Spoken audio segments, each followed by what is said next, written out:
पुराना दौर। धोखे सिर्फ इस दौर में नहीं होते, धोखे तो पहले भी होते थे, क्योंकि धोखेबाज हर दौर में होते हैं। इन लड़कियों के लिए सबक आमोज़ कहानी जो मसाइल का हल फरार में तलाश करती हैं। सुबह सुबह नहा कर तकरीबन 7 बजे एजेंसी पहुंचा और अपने काम में मशगूल हो गया। 10 बजे के करीब डाकिया आया और एक लेटर मेरे हाथ में देकर चलता बना।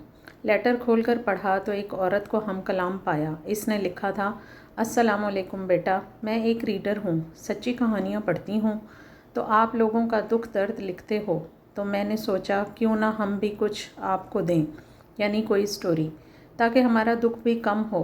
खैर, मुख्तसरन के अगले ही दिन इस औरत ने अपनी स्टोरी अरसाल की, जिसकी तहरीर कुछ यूँ अल्फाज में बयान थी। यूँ तो मेरे वालिदैन में कभी ना बनी थी, लेकिन हमारे घर का सबसे बड़ा अलमिया ये था कि यहाँ लड़कों को फ़कीयत दी जाती, जबकि बेटियों से दौरे जाहिलियत वाला सलूक किया जाता था।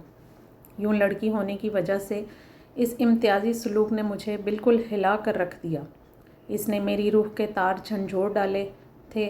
सोचती रहती थी कि हमारे घर का माहौल दूसरे घरों जैसा क्यों नहीं है, हमें भाइयों जैसी अहमियत क्यों नहीं मिलती। काश मैंने इस घर में जन्म ना लिया होता, जहाँ वालिदैन ने कभी हम पर तवज्जो ना दी, जिसकी ख़ास तौर पर बच्चियों को ज़रूरत होती है। हमें साथ लेकर कहीं ना जाते और ना किसी से मिलने देते। वालदा को शौक़ था कि इनके बच्चे पढ़ लिख जाएं, क्योंकि इनको ख़ुद तालीम हासिल करने का मौका ना मिला। इनके ससुराल वाले पढ़े लिखे थे।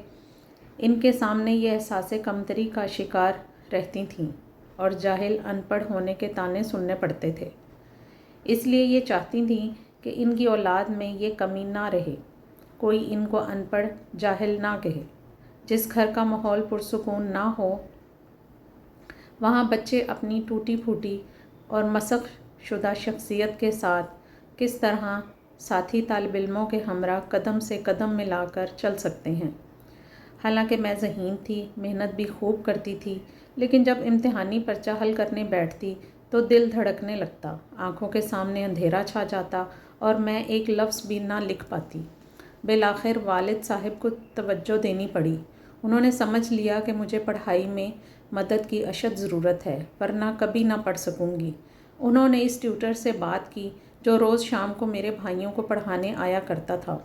इसने कहा, ठीक है, आपके लड़कों को पढ़ाने के बाद मैं आपकी बेटी को भी पढ़ा दिया करूँगा। मेरी ज़रूरत इन दिनों ट्यूटर से ज़्यादा किसी ऐसी हस्ती की थी जो मेरी टूटी हुई शख्सियत को सहारा दे। मेरी रूह मोहब्बत भरे सलूक की प्यासी थी। उस्ताद हमारे घर का माहौल को समझ चुके थे। बख्त साहिब नौजवान आदमी थे, हाल ही में फ़ारिगुल तहसील हो चुके थे और मुलाजमत की तलाश में थे। इस दौरान ट्यूशन पढ़ाते थे। उन्होंने मुझे बहुत प्यार और तवज्जो से पढ़ाना शुरू कर दिया। इनकी भरपूर तवज्जो के बायस मैं ना सिर्फ पढ़ाई में दिलचस्पी लेने लगी, बल्कि इनकी ज़ात भी मेरे लिए दिलचस्पी का मरकज़ बन गई और हम चाहत की मंजिलों से आगे निकल गए। बख्त बज़ाहिर शराफत का नमूना थे और इनके नेक चलन होने के हमारे घर में चर्चे थे। घर का हर फर्द इनकी नेक नफ्सी और अच्छे अखलाक के गुण गाता था। इस अमर की घर वालों को ख़बर ना थी कि मैं स्कूल से छुट्टी हो जाने के बाद कुछ वक्त अपने ट्यूटर के साथ घर से बाहर गुजारती हूँ। हम अक्सर एक करीबी रेस्टोरेंट के फैमिली रूम में जा बैठते थे और थोड़ी देर बातचीत कर लिया करते थे। इस दौरान चाय या कॉफ़ी हम दोनों का मूड मज़ीद खुशगवार बना देती थी। बख्त ने मुझसे वादा किया था कि जो ही इनको मुलाजमत मिल जाएगी वो मुझसे शादी कर लेंगे। उन्होंने कहा, तुम्हारे वालिद मुझे पसंद करते हैं और मुझे यकीन है कि वो तुम्हारा रिश्ता भी मुझे ही दे देंगे। इस बात पर मैंने भी यकीन किया, क्योंकि वालिद साहब बुलंद बख्त को इस कदर पसंद करते थे कि हर वक्त इनकी तारीफ़ करते रहते थे। मेरी वालदा से कहते थे कि ऐसे लायक बेटे नसीब वालों के होते हैं। अब्बाई मुलाजमत की कोशिश करते रहते थे। उन्होंने इस बारे में कई दोस्तों से कह दिया था। वक्त गुजरता गया और मैं बख्त साहिब को अपना सब कुछ समझने लगी।